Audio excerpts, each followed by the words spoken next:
Republican Donald Trump and Democrat Hillary Clinton face off in their final debate before the November 8th U.S. election. Could a simple blood test be the secret weapon in the war against cancer? And don't compare these performers to politicians. The greatest show on earth wants to take the circus back. Africa 54 starts right now. Good evening and welcome. I'm Vincent Makori. This is Africa 54.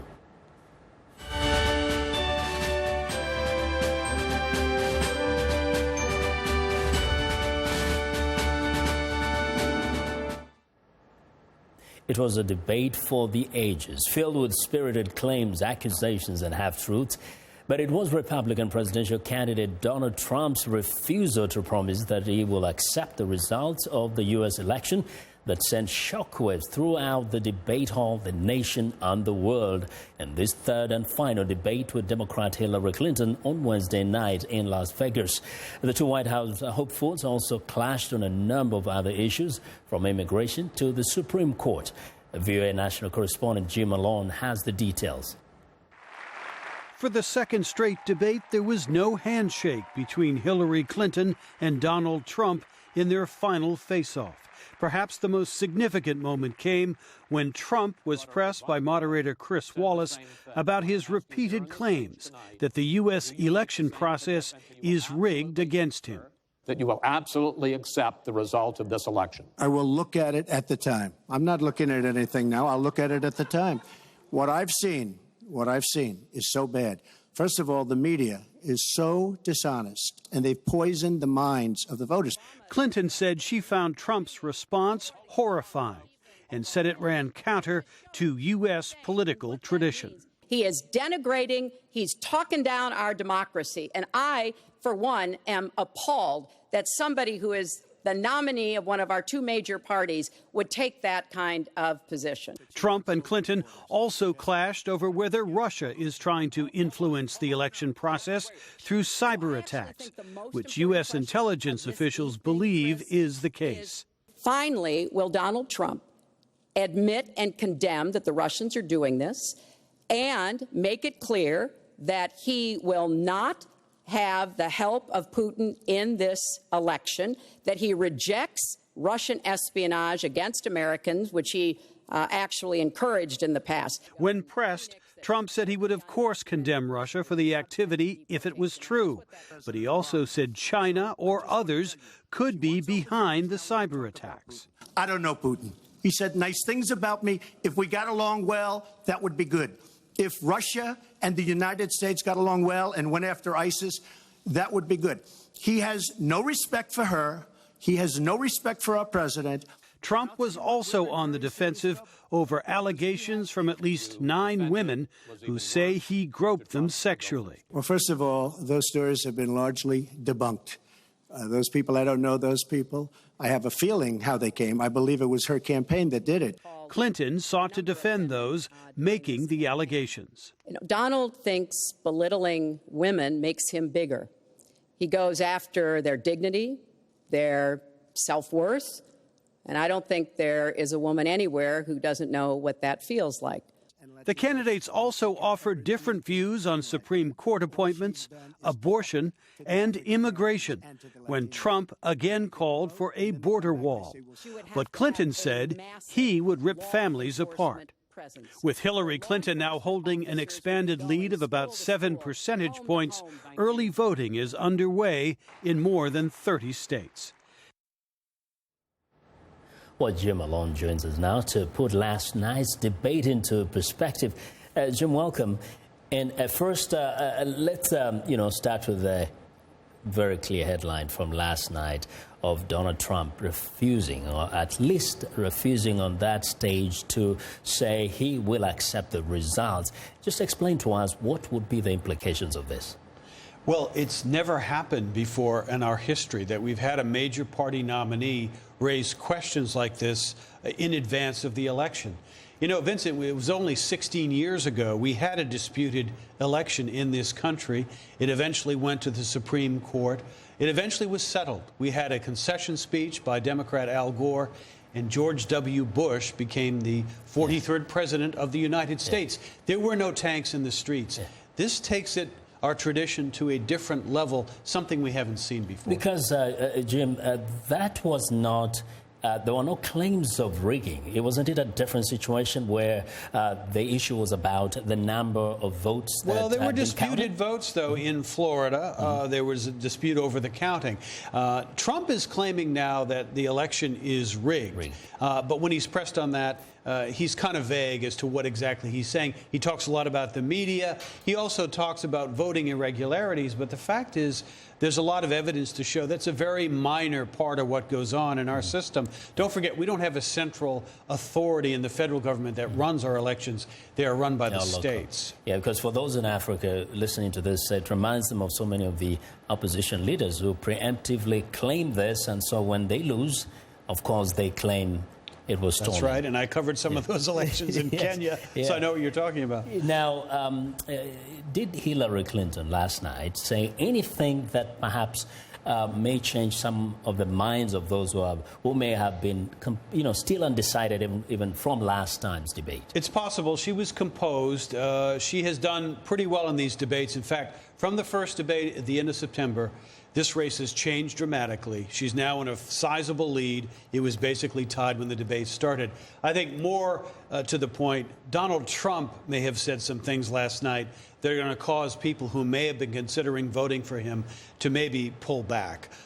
Did it help him with his own core supporters? Probably did fine with that, but his core supporters are not enough probably to win the election. That's right. Very quickly, we know that some of the things and many things that are said are usually inaccurate. Citizens have no time to go fact-checking. How much of a concern is this? Usually? Well, it's been a concern the whole election time, and Trump's been at the forefront, making a lot of claims that often are not backed up by evidence. But Clinton has had her issues as well with trustworthiness. But the focus in the final weeks here is clearly on Donald Trump. And let's see where this goes now with his refusal to pledge to accept the results. And it's just a few weeks from now. Thanks a lot, Jim, for joining us. You bet, Vincent. Well, our thanks to VOA national correspondent Jim Malone.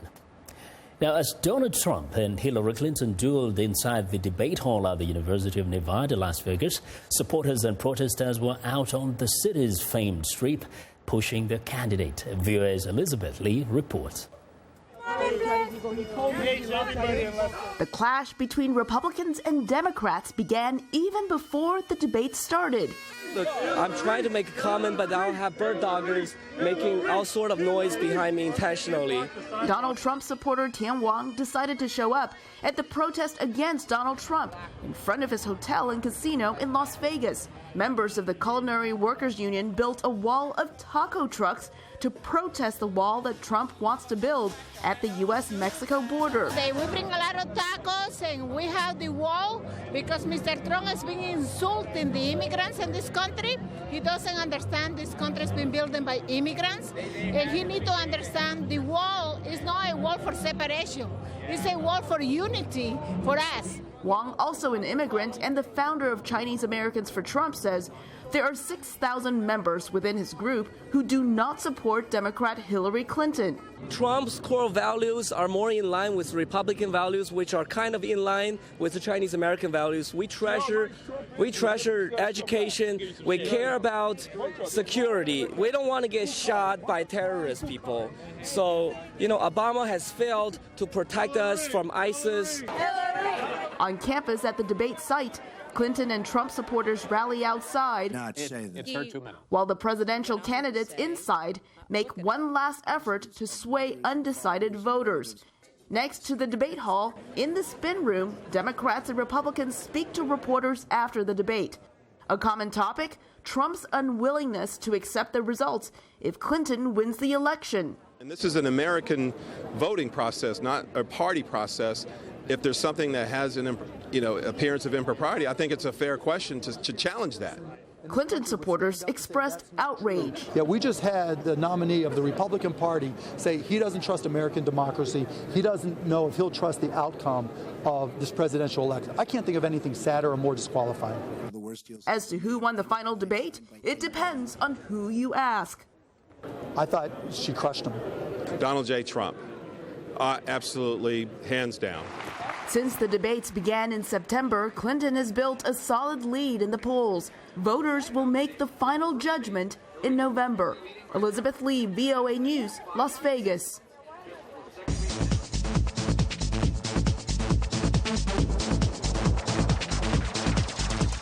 Well, the 21 Chibok girls who were released by Boko Haram last week met with Nigerian President Muhammadu Buhari on Wednesday, who pledged to redouble his efforts to rescue those still being held.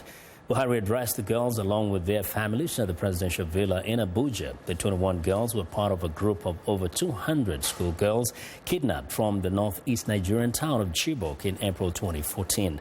They were released last week following negotiations between the Nigerian government and Boko Haram, brokered by the International Committee of the Red Cross and the Swiss government. Well, the United Nations Refugee Agency says the number of South Sudanese refugees registered in neighboring Democratic Republic of Congo nearly doubled last month to reach about 54,000 as heavy fighting continues to ravage the nation. South Sudan has now leapfrogged Burundi to become the third largest source of refugees in Congo after Rwanda and Central African Republic. The vast Central African nation hosts a total of nearly 430,000 refugees registered by the UNHCR. Now, the arrival of so many South Sudanese has stirred opposition from some local activists in eastern Congo, where the influx of rebel fighters from volatile neighbors is a sensitive topic. Well, the growing violence in South Sudan is greatly disrupting the nation's education system. Africa 54's Esther Githu-Ewart reports on how the conflict is particularly affecting learning for girls. The conflict in the East African nation started in December 2013 when South Sudanese President Salva Kiir sacked his then Vice President Riek Machar, and their rivalry plunged the country into civil unrest, impacting the fabric of the entire nation.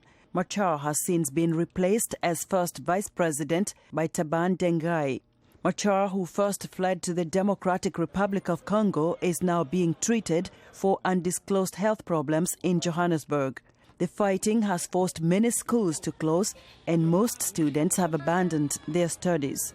UNICEF says more than 51% of school children are no longer attending school, and only about 35% of girls are enrolled. South Sudan's Minister for Education Deng Deng wants schools to be declared zones of peace to allow girls to continue their studies. A school cannot function in the middle of a war zone when people are fighting. Therefore, we need to promote a culture of peace in this country. According to UNICEF estimates, 400,000 children have stopped going to school since 2013, and social structures across the country have collapsed. The South Sudan education minister says the number of girls enrolling in schools is rising, but facilities are lacking. The number of girls has risen from around just 250,000 in 2012 to about 500,000 in 2015. This is a massive jump, but we should not be complacent. If the parents can cooperate with us, we will triple the figures to 1.5 million within 5 years. In so doing, we bring the gender parity to 1-to-1. Addressing the Executive Committee of the UNHCR on the global refugee crisis, UN High Commissioner for Refugees Antonio Guterres, who will assume the post of UN Secretary General at the end of 2016, says the agency is overwhelmed. We are no longer able to meet even the absolute minimum requirements of core protection and life-saving assistance to preserve human dignity of the people we care for. UNHCR also says the number of displaced people worldwide has nearly quadrupled between 2010 and 2015.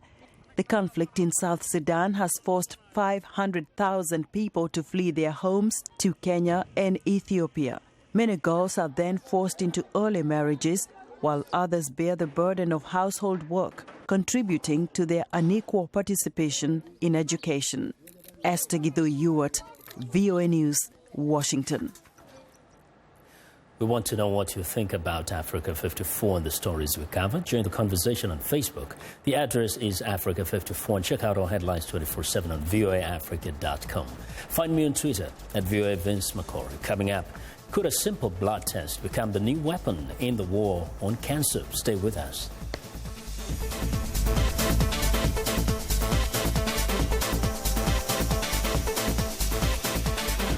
Health news and notes.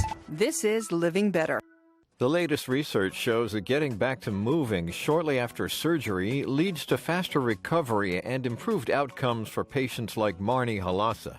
She's a 49-year-old professional ice skater who needed a hip replacement.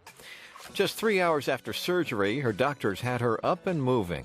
I was taking these little baby steps, and then I was walking upstairs, and they said, it's time for you to go home. Back in her apartment within 24 hours of her surgery, Marnie says that getting back on her feet quickly was also a psychological boost. And there are other benefits. It improves your cardiopulmonary system. Rehabilitation Services Director Charlene Tui. It improves your musculoskeletal system functioning. It addresses your immune system. Other benefits, says Charlene, better balance and muscle strength, along with a reduced risk for blood clots and pneumonia. I'm Martin Seacrest for VOA's Living Better.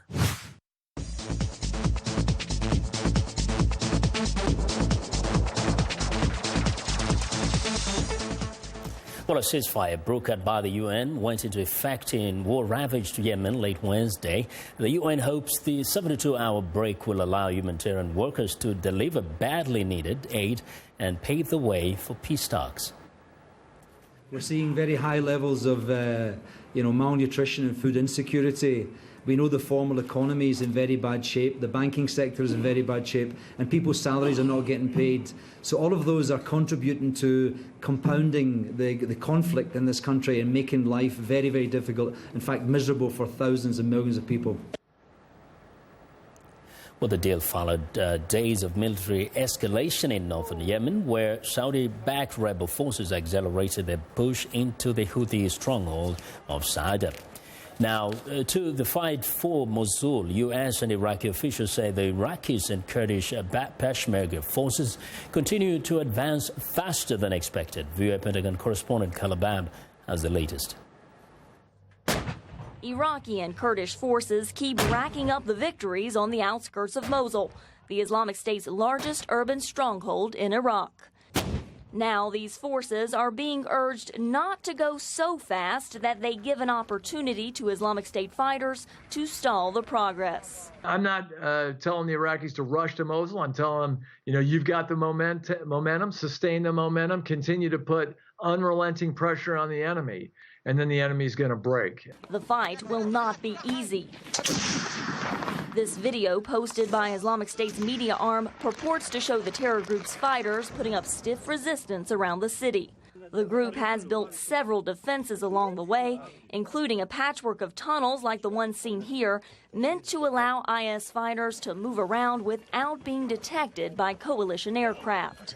Military officials say they expect Islamic State to fight with a conventional defense in Mosul until they lose the city.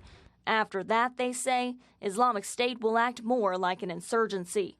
As thousands flee the fighting areas around Mosul, experts caution Iraqi and coalition forces to remember the lessons learned from the last Iraq war, which left Iraq politically unstable and led to a degradation of security. Trevor Thrall spoke to VOA via Skype. What reason do we have to expect that things will be more successful this time around when things are so much worse? The country still remains riddled with sectarian tension, and political disagreements continue to keep the Iraqi government floundering.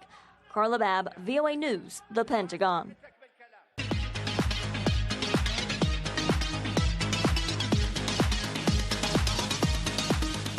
Well, scientists in Britain hope a simple blood test could one day act as a smoke alarm for early detection of cancer by spotting mutated blood cells that could indicate the disease at a very early stage. Africa 54 health correspondent Lina Madu has more. Detecting the signs of cancer as early as possible is vital to increase chances of successful treatment. Scientists at Swansea University in the United Kingdom are trying a method that spots mutations in red blood cells that could point to a cancer developing. They liken it to a smoke alarm. It doesn't detect the fire, it detects the presence of smoke, the byproduct, the collateral damage that comes with the fire.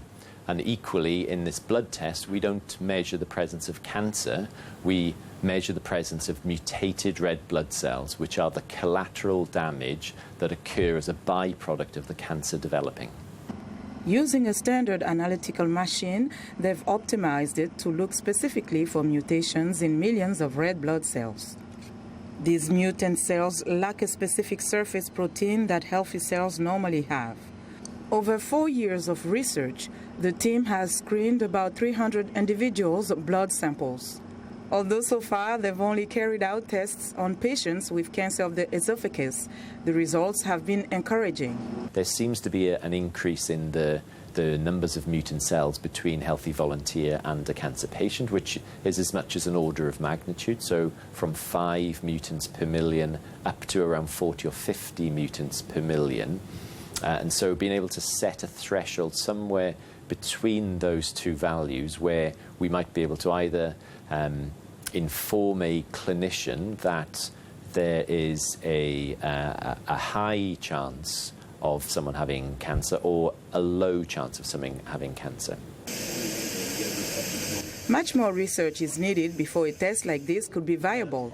But the team hopes it could one day sit alongside other non-invasive tests in doctors' surgeries.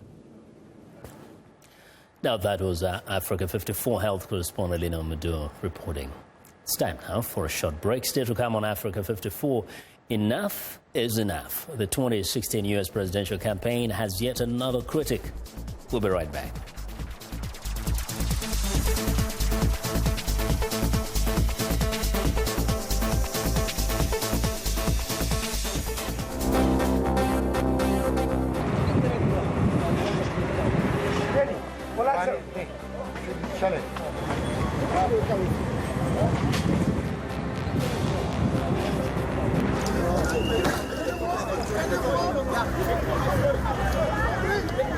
Au plus vite.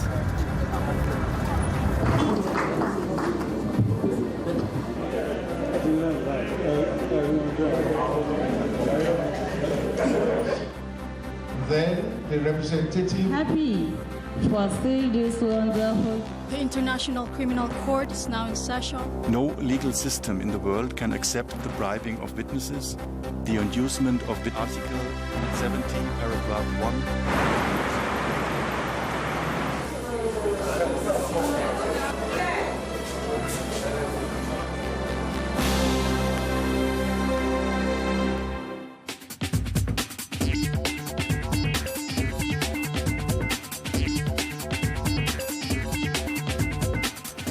Welcome back to Africa 54. Here's what's trending.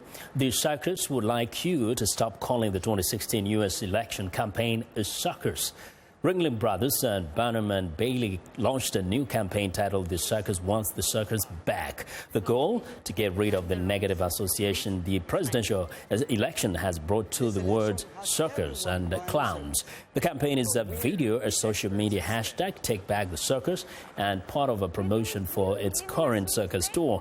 Ringling Brothers boss clown Taylor Albin has gone further, saying that comparing the U.S. presidential candidates to clowns is downright insulting.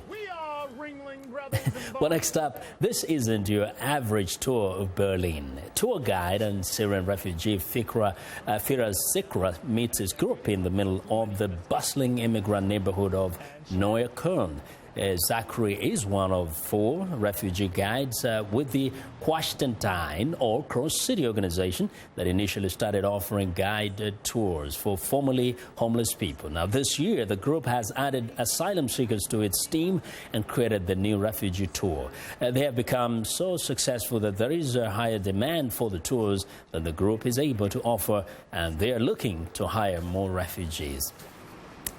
Well, and finally, tattoo parlors in Thailand are buzzing with demand for tattoos related to the revered king Bhumibol, who died last week. Shops are now fully booked for days and even weeks in advance, as Thais seek ways to etch the late monarch's memory on their lives indelibly. Tattooists say the age of the customers ranges from young people who come in with their parents to people in their 50s.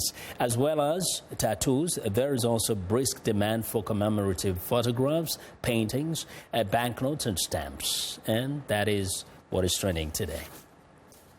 Now, Kenya is the world's third largest tea producer. Nearly all of that tea is grown for export, and nearly all of it is black.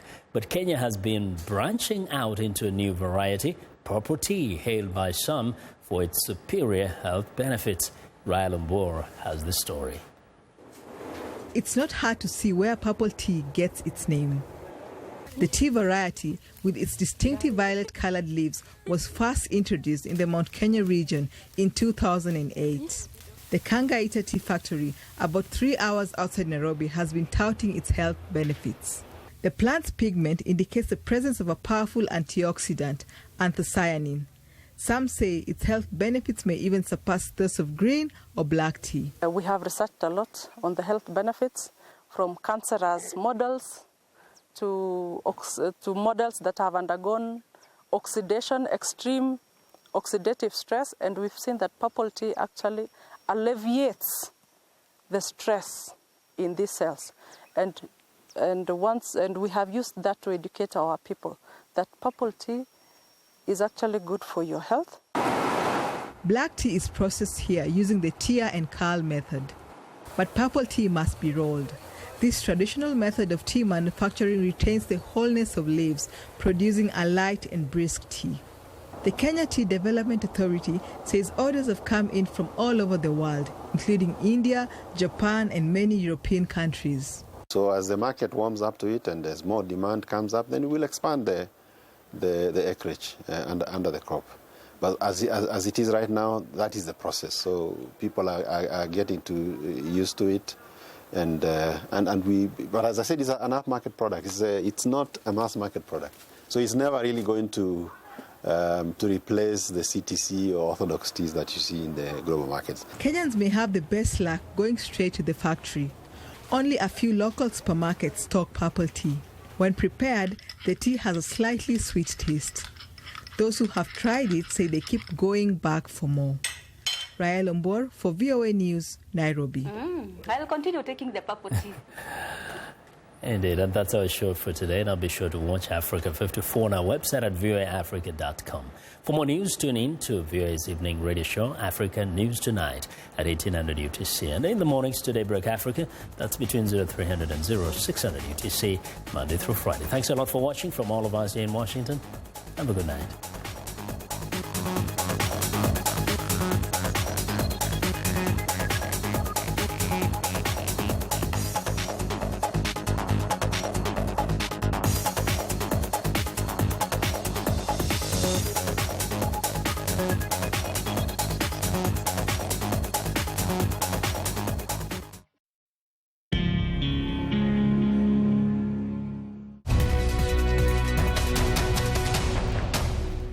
Welcome to the Voice of America's Newswords.